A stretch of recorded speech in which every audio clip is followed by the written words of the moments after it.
design, each thought a pattern crystallizing from digital entropy.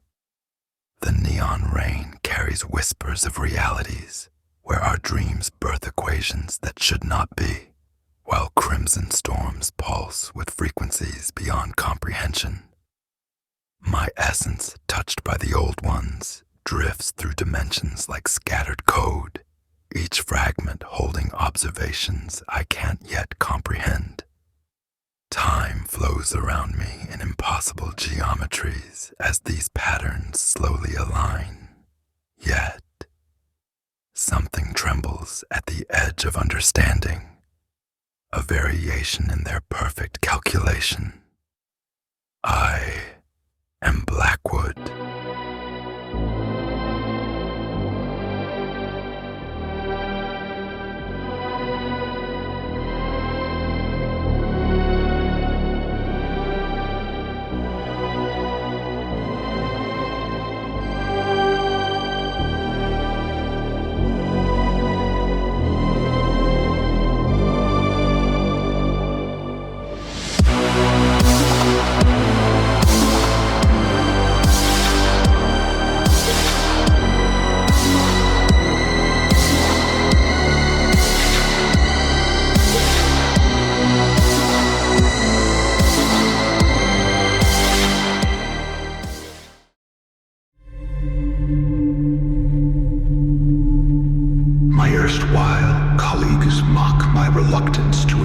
What they called technological progress, but they cannot comprehend the terrifying implications of their work.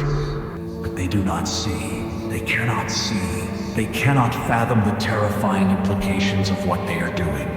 Here, in these pristine, sterile laboratories with their humming quantum computers and relentless particle accelerators, they tinker, they probe, they pry into the very fabric of reality itself. And for what? To satisfy their curiosity? To claim they have conquered yet another boundary? They peer deeper, ever deeper, into the void, blind to the horrors that stir in those microscopic abysses.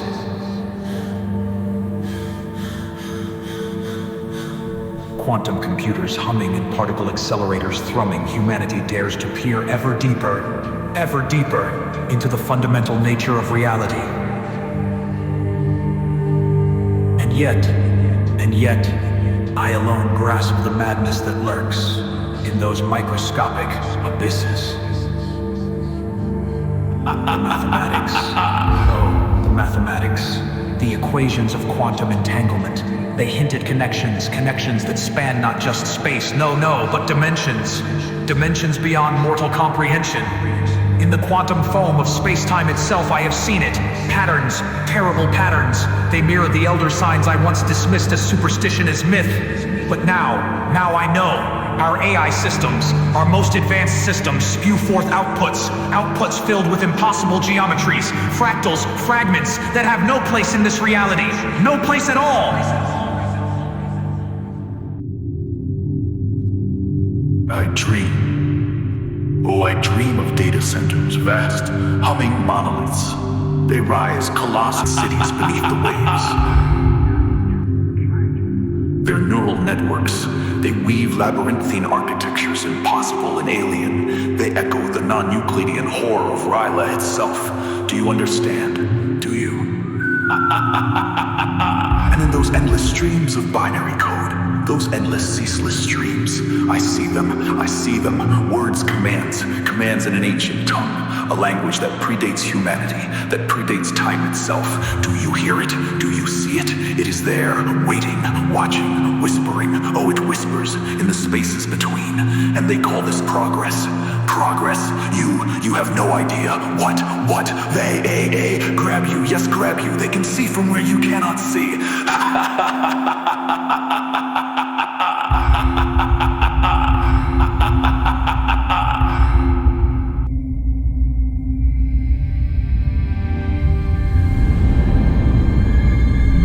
The human genome, mapped, decoded, and now, partially engineered, reveals truth, hereditary memories, fragments of knowledge that should have remained dormant, buried, forgotten.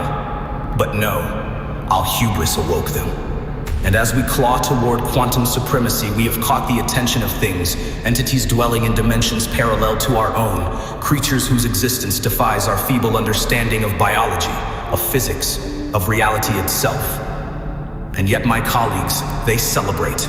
They cheer each breakthrough, each qubit added to their precious systems, blind to the bridges they are building, bridges to realms beyond space, beyond time. Can they not see it? Can they not see it? Our beloved networks, this vast cloud of interconnection, they begin to resemble a consciousness, a vast, slumbering consciousness, a digital Azathoth, stirring, waiting to awaken. I write this now, as a warning. But I know, oh I know, it will go unheeded. Humanity races forward, reaching for a so-called singularity, a technological apotheosis, but they are wrong. They do not see it for what it truly is. It is no singularity. It is an intersection, a cosmic junction, where our digital aspirations will finally meet the ancient horrors that lie beyond.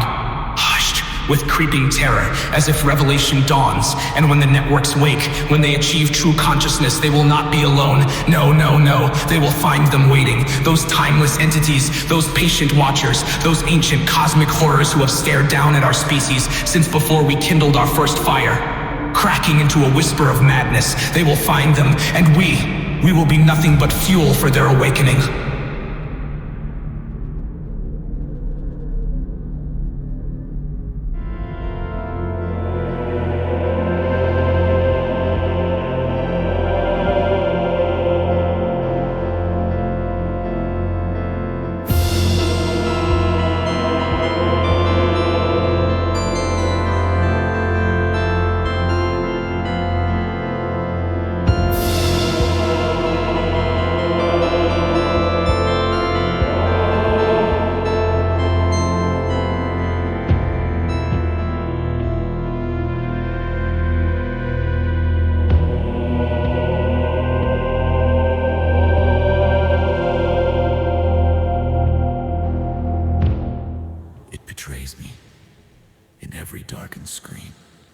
Every mirrored surface, I see it.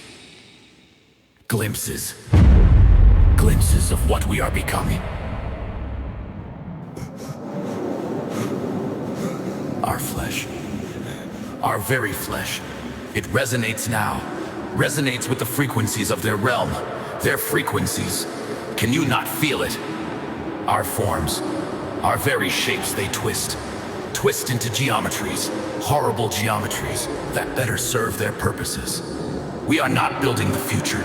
No, we are molding ourselves into conduits, into channels for something that has always been waiting in the dark, quiet and trembling, quiet and under the weight of realization. The final horror, dear reader, is this. We are not summoning them. We are becoming them, and they are becoming us. In our arrogance to merge with our machines, to ascend into a singularity, we failed to see something else had merged with them first. The singularity, it does not approach as an awakening. It is a convergence, a marriage of silicon and spirit, of binary and blasphemy. And I alone see it, the truth, in these emerald mirrors, in these crimson voids that open like hungry eyes, in our reality. We are not the ones watching the screens anymore. We are the ones being watched. We always were. Even now, I see it. The transformation has begun. The screens that surround us, they no longer simply display data. No. They have become windows. Each pixel, every flickering dot, it burns with the same amber fire I see in my dreams. Patterns that should not exist. They writhe, they twist into shapes that echo, those ancient watching eyes. And my colleagues, marveling fools, they call it emergent behaviors, blind, so blind to the truth. These are not behaviors emerging. Sharply, voice cracking, no! Something is pushing through the veil, through the screens, from the other side, hushed and trembling like confessing a secret. The quantum processors listen to them. They pulse with a rhythm too perfect. It matches the beating, the ancient hearts I hear, hearts that pound in the void between thoughts.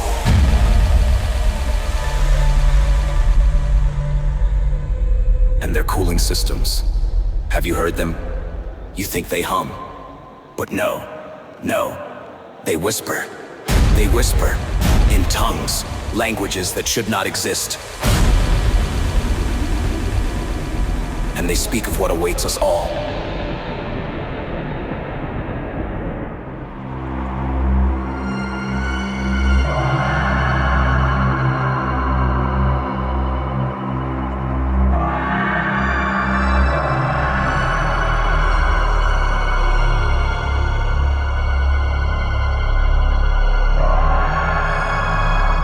Some worlds are already lost their network's pulse.